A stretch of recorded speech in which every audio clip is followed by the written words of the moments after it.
Picture this.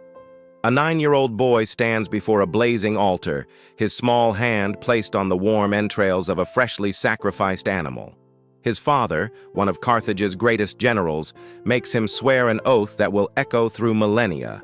"I will never be Rome's friend." That boy would grow up to become Rome's most terrifying nightmare, a phantom who crossed the impossible Alps with war elephants and brought the mighty republic to its knees. But here's the twist that history books often miss. Hannibal never actually intended to conquer Rome.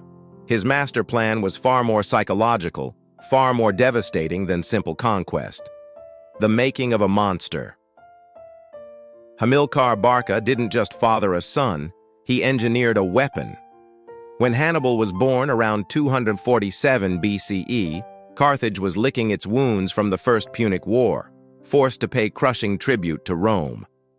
Hannibal saw his newborn and made a calculated decision. This child would be Rome's reckoning. The oath at 9 was just the beginning.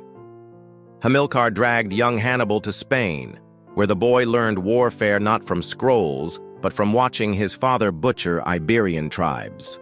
By 15, Hannibal could read terrain like poetry and human nature like an open book. By 26, he commanded armies with a charisma so magnetic that men from dozens of different cultures, Carthaginians, Numidians, Gauls, Spanish mercenaries, would follow him across frozen mountains to almost certain death. Here's what's absolutely chilling. Hannibal spoke 9 languages fluently. He didn't just command foreign mercenaries. He understood their deepest cultural motivations, their fears, their honor codes. He was basically an ancient psychological warfare specialist with a genius-level IQ.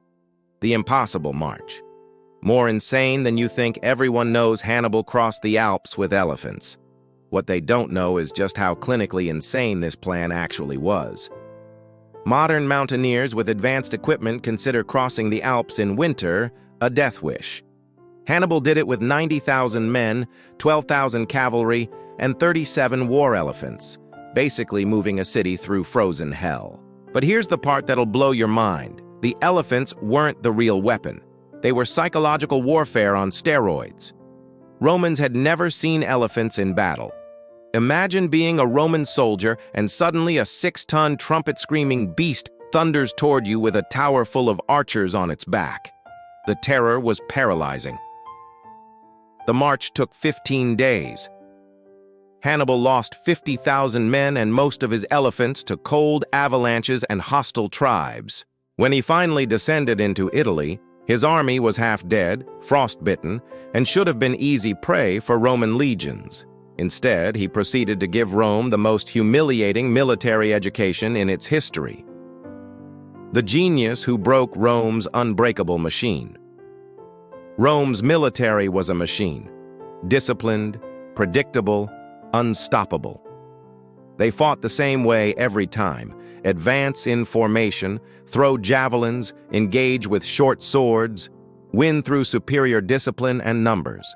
It had worked against every enemy for centuries. Hannibal shattered this machine not with superior force, but with superior intelligence. At Lake Trasimene, he lured an entire Roman army into a narrow valley shrouded in morning fog. The Romans couldn't see their enemies until Carthaginian swords were already between their ribs. 15,000 Romans died in 3 hours, including their consul. It was an ambush so perfect that military academies still study it today. But cannae was his masterpiece, a battle so brilliant it's been called the perfect tactical victory. Facing 86,000 Romans with only 50,000 men, Hannibal did something that seemed like suicide. He deliberately let the Romans push back his center. His line curved backward like a bow, with the Romans driving deeper into what they thought was victory. Then Hannibal sprung his trap. His cavalry swept around and attacked from behind, while his flanks closed in from both sides. In one afternoon, Hannibal annihilated the largest army Rome had ever assembled. 70,000 Romans died, so many that Rome ran out of citizens to draft. The battlefield was carpeted with golden rings stripped from the fingers of dead Roman nobles. Hannibal sent 3 bushels of these rings to Carthage as proof of his victory. The psychological war, Rome's living nightmare. After Cannae, something unprecedented happened. Rome refused to fight Hannibal directly ever again. The Republic that had never retreated, never negotiated, never surrendered, adopted a strategy of pure avoidance. They wouldn't meet Hannibal in open battle because they knew he would destroy them.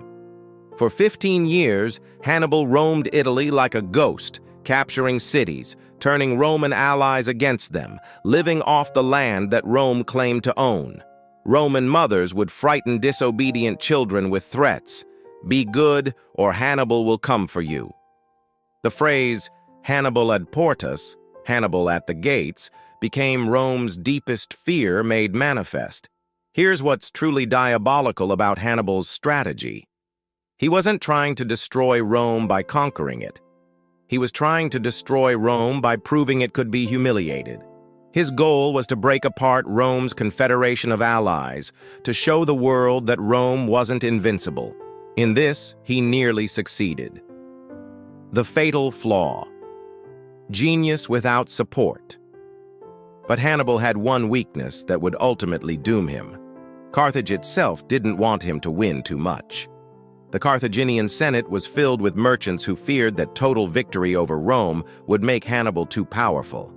They refused to send him reinforcements, supplies, or adequate support. Imagine being the greatest military genius in human history, repeatedly begging your own government for the tools to finish destroying your enemy, and being ignored because your own people are afraid of your success. It's almost Shakespearean in its tragedy.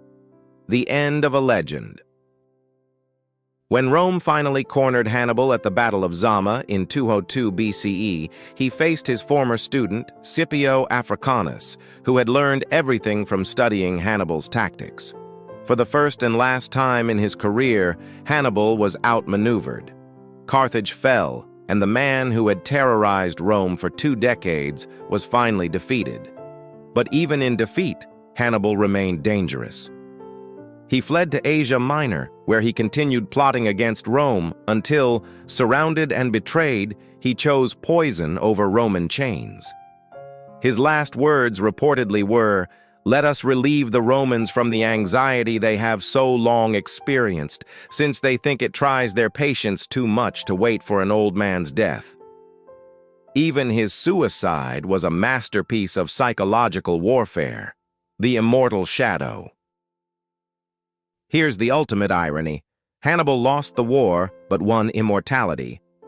2,000 years later, every military academy in the world studies his tactics. Every general dreams of achieving their own cannae. Rome conquered the ancient world, but when we think of military genius, we think of the Carthaginian who almost brought Rome to its knees with nothing but intelligence, audacity, and an unbreakable will. Hannibal Barca didn't just fight Rome, he haunted it. And in the end, that ghost has outlived the empire it terrorized, proving that sometimes the most devastating victory is the one that echoes through eternity. The boy who swore an oath at 9 kept his promise. He was never Rome's friend. He became something far more powerful, Rome's immortal nemesis.